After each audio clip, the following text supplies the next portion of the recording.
Welcome to Channel 17, the Town of Colonie Government Channel.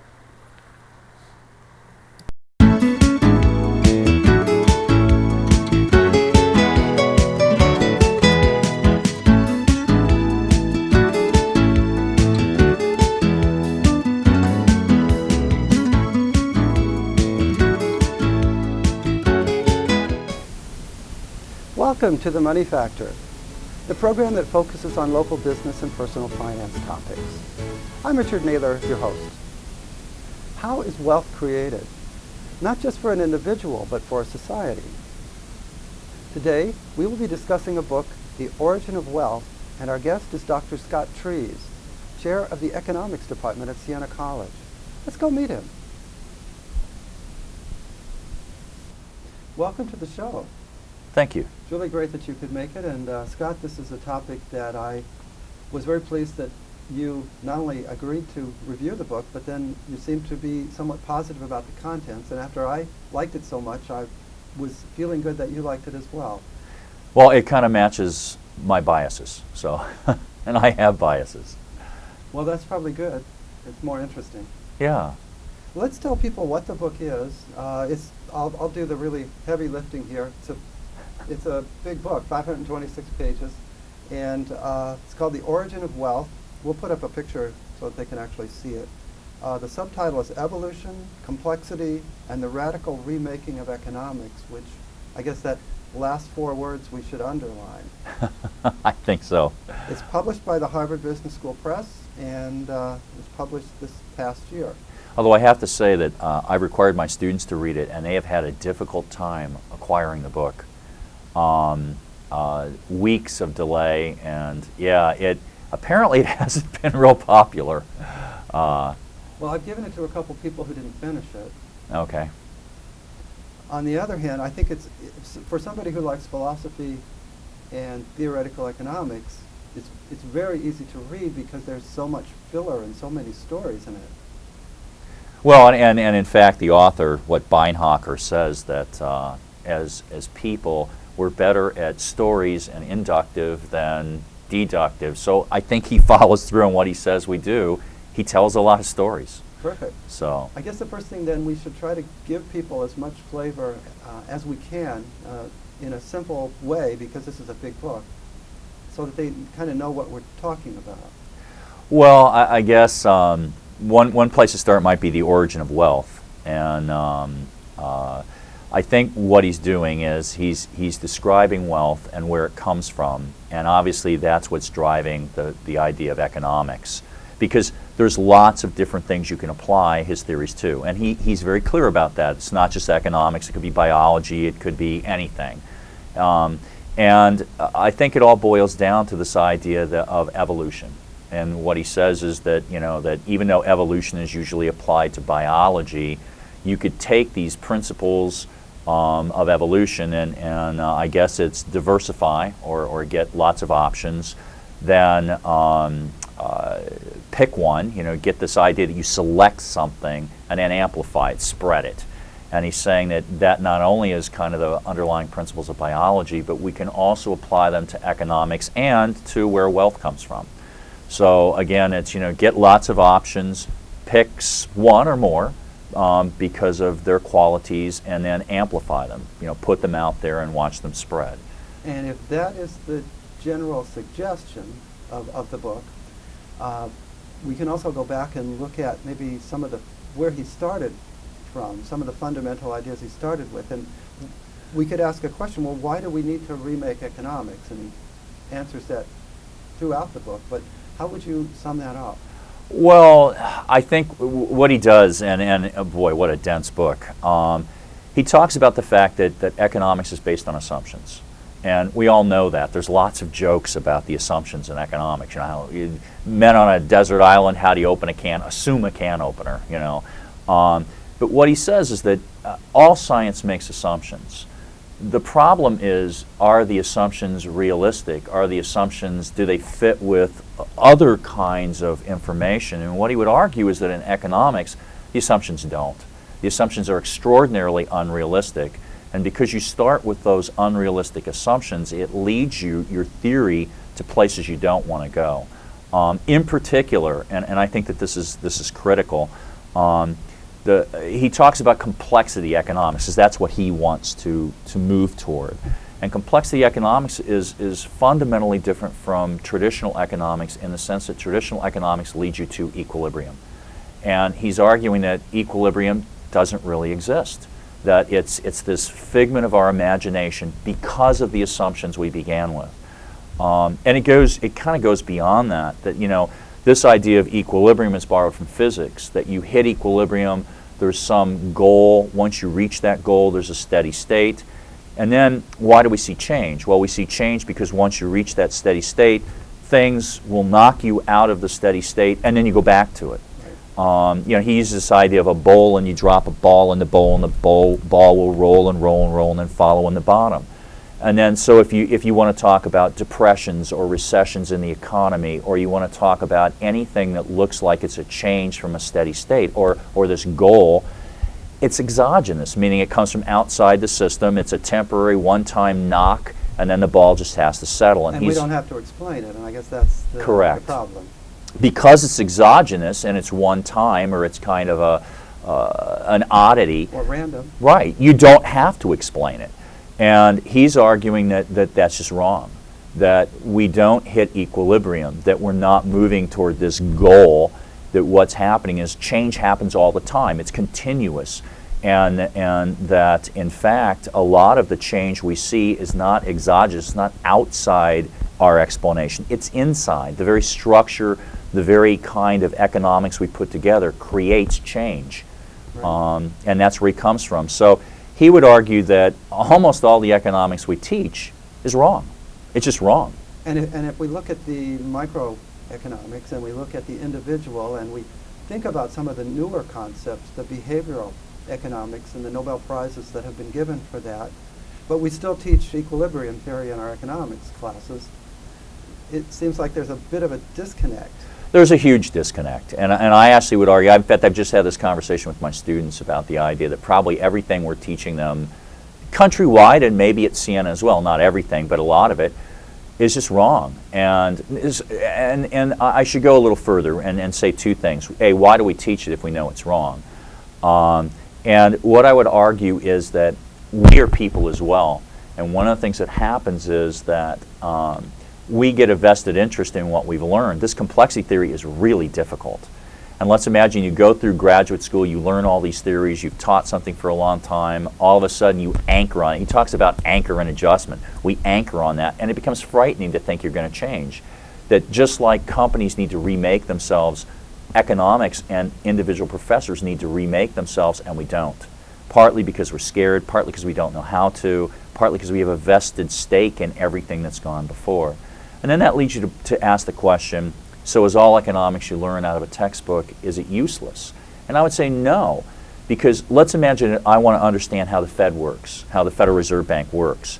Well, they've read the same economics we're teaching. They think it. So partly to understand how the Fed is going to think and why they do things, you have to know traditional economics.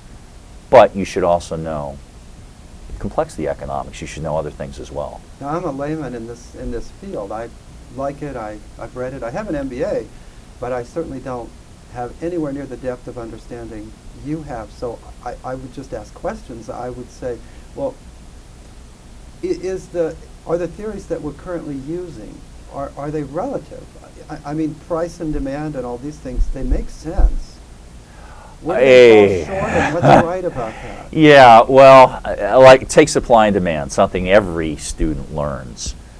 I think what Beinhocker said is actually correct, is that in many cases it appears to approximate reality, but not in all. And then that leads you to believe, well, not in all. How significant is that? It's pretty significant. Okay. I can give you an example. He doesn't. This is pretty common. Imagine that you're sitting in a boardroom and you're seeing demand fall, all right, and you're deciding what your business strategy is going to be. Well, according to supply and demand, if demand falls, what would happen? You'd lower price and cut production. Well, one possibility is you raise price. It's called administered price. We know companies do it all the time. Well, why would you raise price if demand falls? To keep your profits up. Right. They do it all the time. It's human behavior. Well, that's in direct violation of the principles of supply and demand. And yet experienced people have obviously come up with the solution, or a possible solution to the problem. Correct. Well, and the other thing supply and demand says is there's one price where the market will clear. So there's a goal. There's this one price that theoretically the market moves to get to that price. And what Beinhocker pointed out, and others have pointed it out for decades now, is that we don't get to that equilibrium price for a variety of reasons. We may never get to that equilibrium price. In fact, price, if you measure price over time, it may just constantly be moving and moving and moving and moving. So, and yet we teach supply and demand. What we're doing is we're teaching equilibrium when actually, in most cases, most markets are in disequilibrium and they're moving. So how has that affected, this is a little bit of a peripheral question, but how has that affected your teaching and your Well, is that a loaded question? I actually delve into some of what they talk about in this book, and in fact, when I required my classes to read it, some of them have actually, some of the students have actually read the book. Some are still reading it. And the ones who've read it said, wow, that covered a lot of the material we've covered in all of our classes. The problem is we don't teach any of this stuff in a consistent way. What we do is you'll teach an economic theory and then you'll question it and you'll critique it and you always come up with a negative. Right. But what we rarely do is put forward a positive theory to replace it. You know, you teach it, you critique it, you say, wow, maybe it's not right, and that's a problem. On the other hand, what I would argue, and I would say this for anybody who watches what we're talking right now, this book actually takes a lot of knowledge. I thought that in certain cases, in certain chapters, I was very comfortable reading what he had written, but I also understood that if I came into this fresh, without having worked with John Sturman at MIT, without knowing all the work at system dynamics that's happened at Rockefeller College and at Worcester Polytechnic Institute, I wouldn't have known what was going on. And so what would you do if you went to Siena College and you tried to teach this to a freshman or sophomore class? Well, you can teach system dynamics from scratch, but to critique economics from this perspective means you already understand economics, then you have to understand system dynamics and do it that way. So actually what I would argue is that perhaps system dynamics might be a more appropriate place to start. Just learning systems thinking as opposed to learning economics.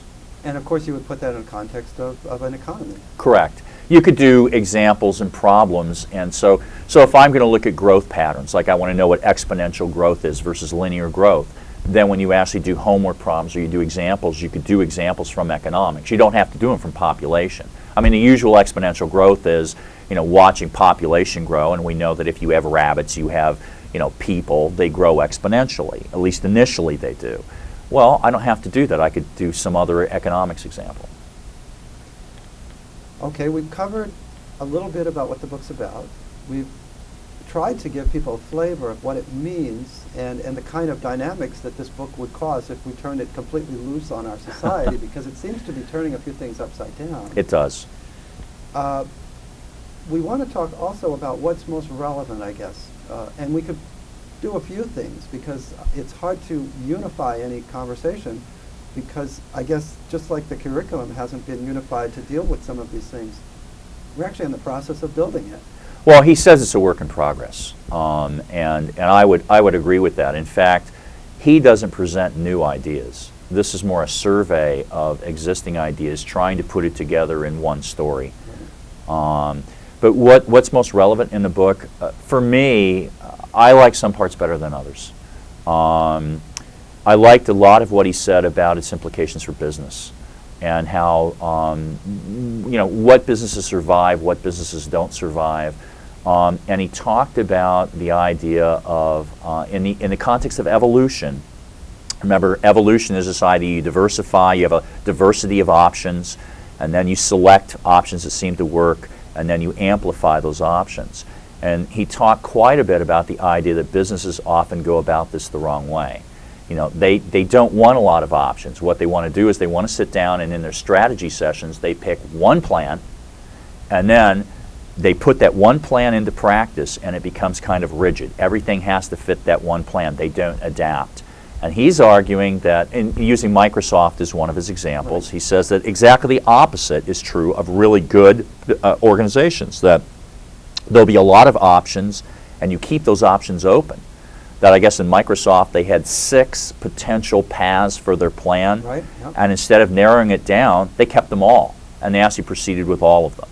And he keeps talking about businesses that go a step at a time and don't become rigid. So it's almost like gambling. If you're really going to put all your money on one strategy, it's a little like putting all your money on one stock. Correct.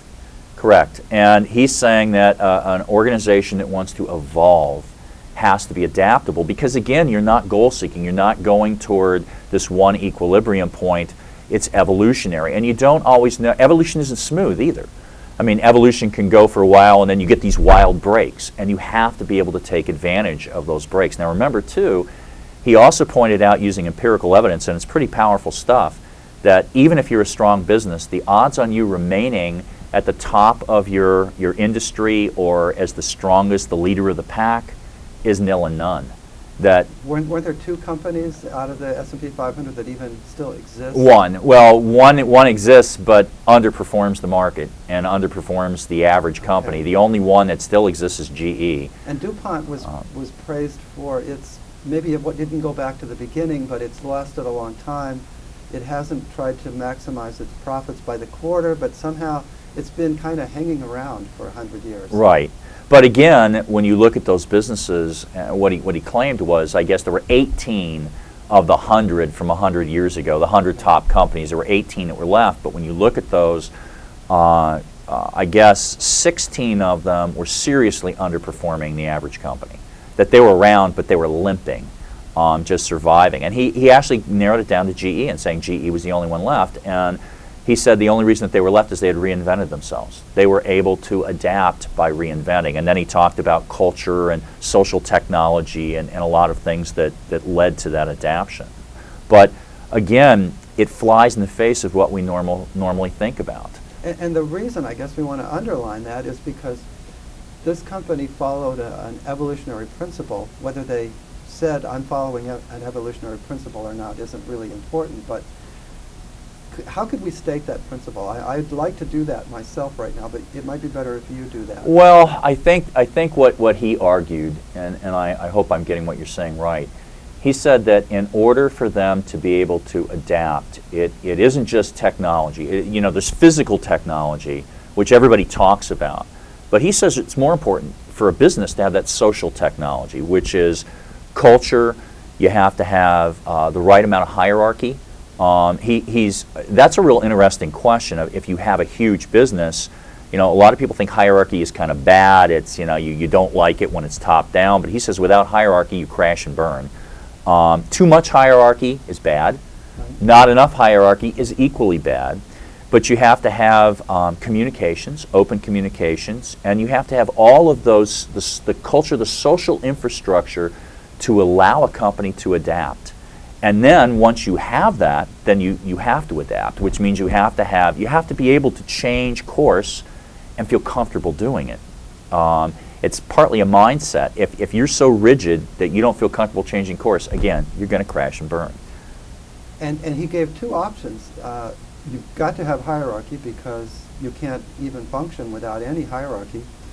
But you also don't want to be the opposite, which is the big man version, which could be communist, it could be capitalist, it could be anything, but it's where somebody is so powerful that their own wealth and continual power becomes more important in the dynamics of the company than the survival of the company. Right. He even talked about this in politics between left and right, although I found that to be less impressive, his characterizations of left and right.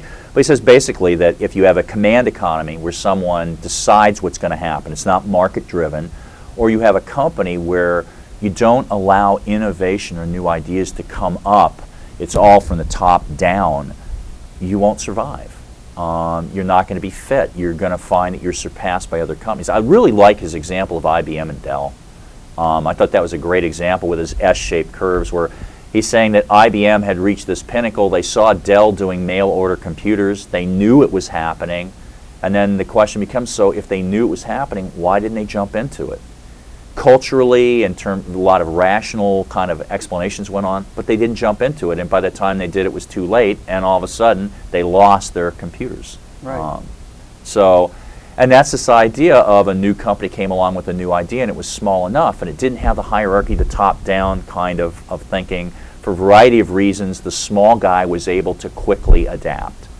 And it was something like the big company is important, and you have to have a lot of hierarchy if you're doing something that is extremely complicated, where you need a lot of intercommunications like NASA, as opposed to something where you have a lot of people doing the same thing.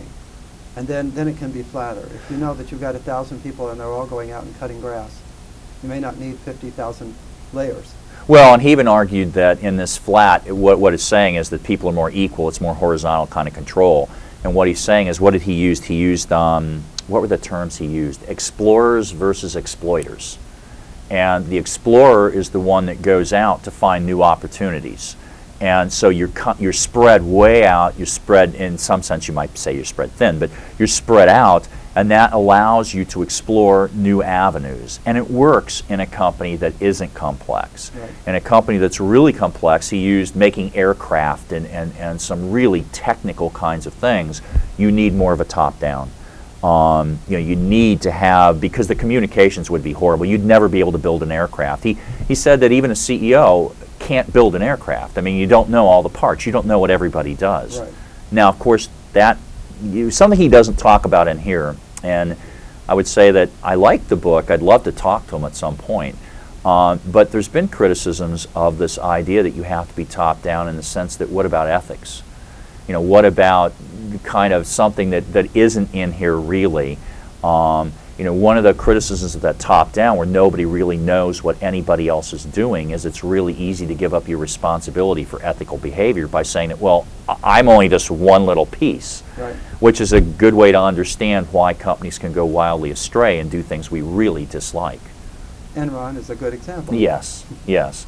Well, and almost any company that, and it doesn't even have to be ethical problems. It can actually be problems that could cause a company to go bankrupt.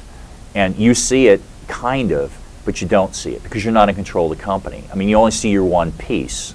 So he does talk, one of the things I think is important to talk about too is this I guess, tension, the yin-yang between personal survival, the evolution of the person, and the evolution of what he would call the business or the organization. And there is a tension there. That what might be good for you as the chief of Enron might not be good for Enron as a whole. In fact, we would argue that that's exactly what happened. He said that this is a consistent theme. One of the things in the book that I think that really comes out, that some listeners to this might actually like about the book, is when he talks about evolution, he gets away from the people who've kind of butchered Darwin to talk about survival of the fittest as being kind of strength and speed, and he talks a lot about cooperation. He talks about the fact that the reason that hominids beat out Neanderthals is because they were able to trade and communicate and cooperate. And that's why, all of a sudden Homo sapiens, you and I, are here and Neanderthals aren't here anymore. And he talks about that in general, that cooperation is a key.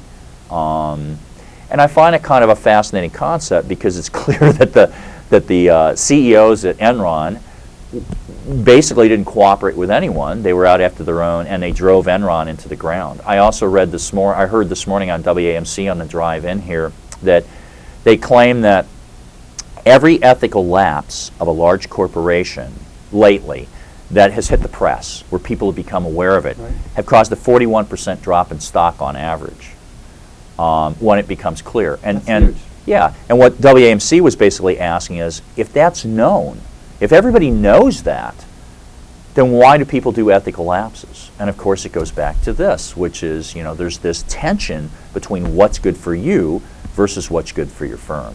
And I think another aspect of this, which I'm really glad that you brought this up, because it opens up another area in the book, and it actually goes back earlier and fits in with the evolution question, and that is, how do people relate to each other? Cooperation is perhaps the goal towards a larger goal, but in a society where people don't trust each other, and he gave some great examples. I forgot the worst, but Brazil, I think, was in there, where it was down to 4%. If you ask somebody, do you trust people? Is that person going to do the right thing by you? something like 4% said yes. Whereas in Sweden, I think, it was extremely high. We're not terrible, but we're worried about how we perceive how our people think about whether they should cooperate or not, whether it's going to help them. Right, and in fact, that was termed the one, I've forgotten the name of the guy, there's so many people mentioned it here, but that was termed the Great Disruption from 1960 to, 1998 or something along those lines, that we went from a society where, it was like 50% or 70% trusted each other down to 30%, and that was worldwide. And they argued that that was a real problem, that lack of trust caused non-cooperation. Non-cooperation meant that survival was harder for groups of people.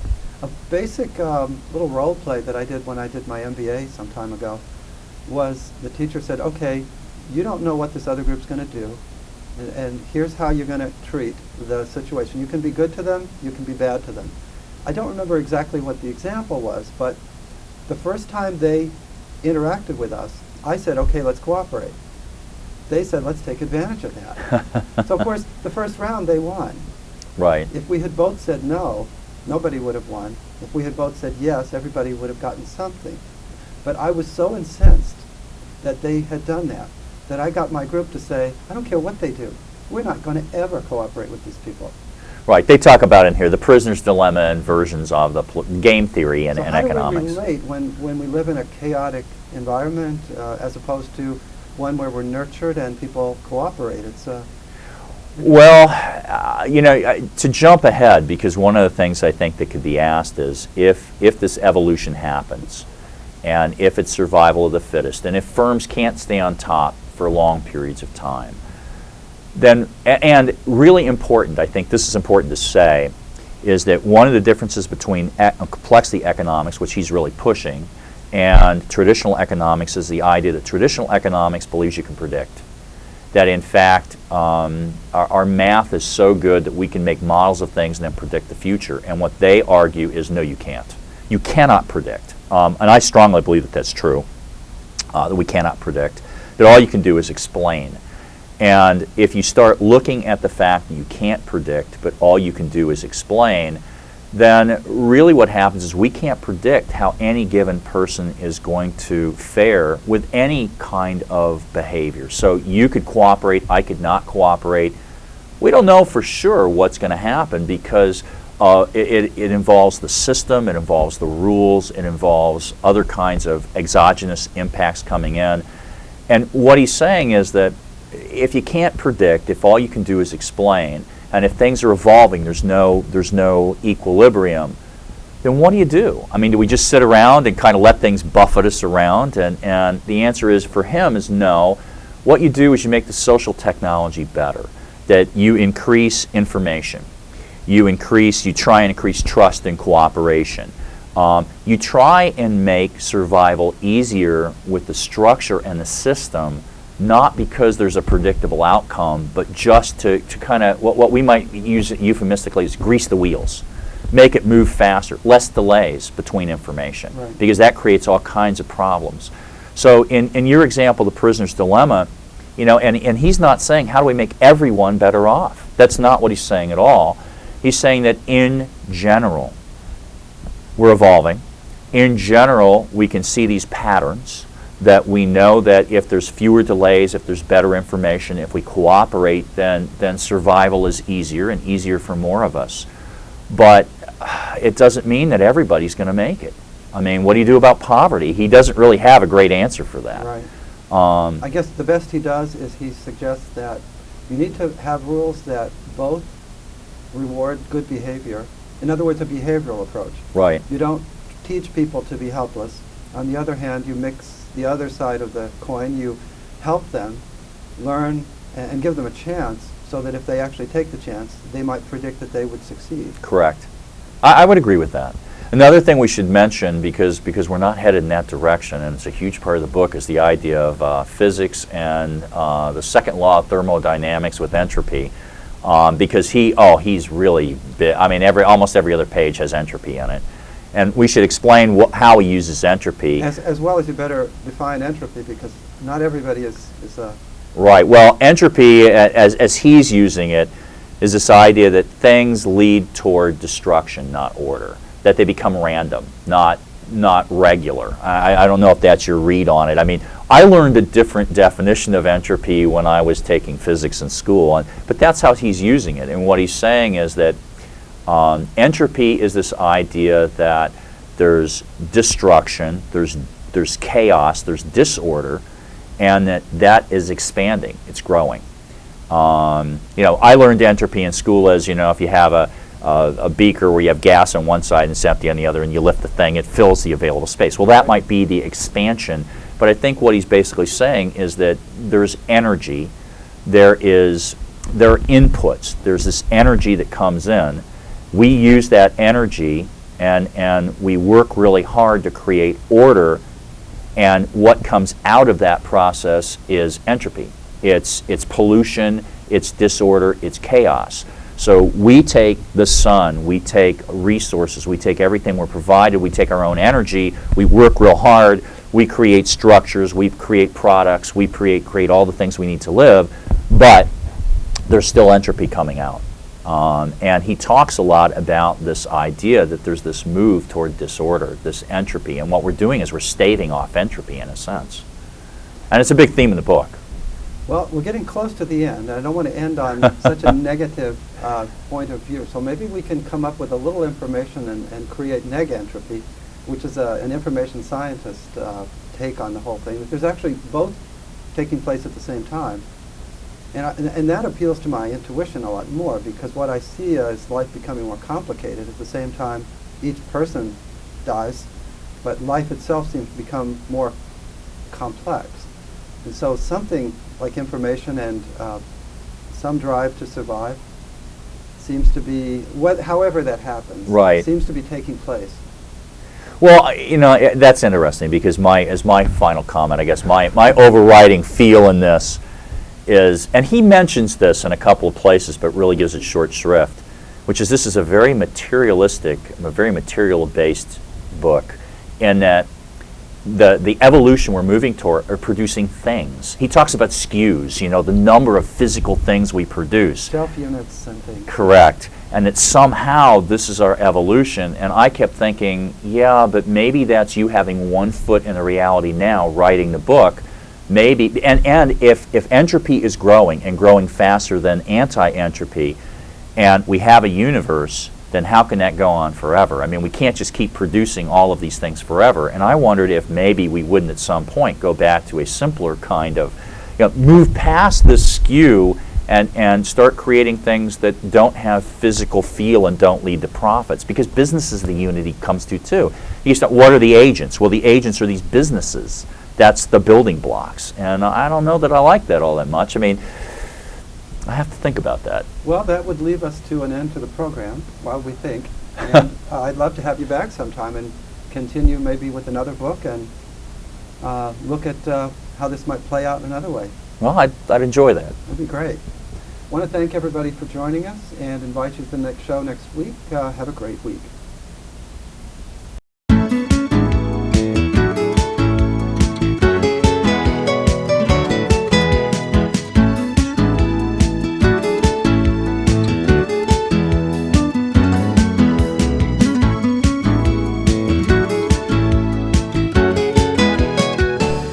Welcome to Channel 17, the Town of Colonie Government Channel.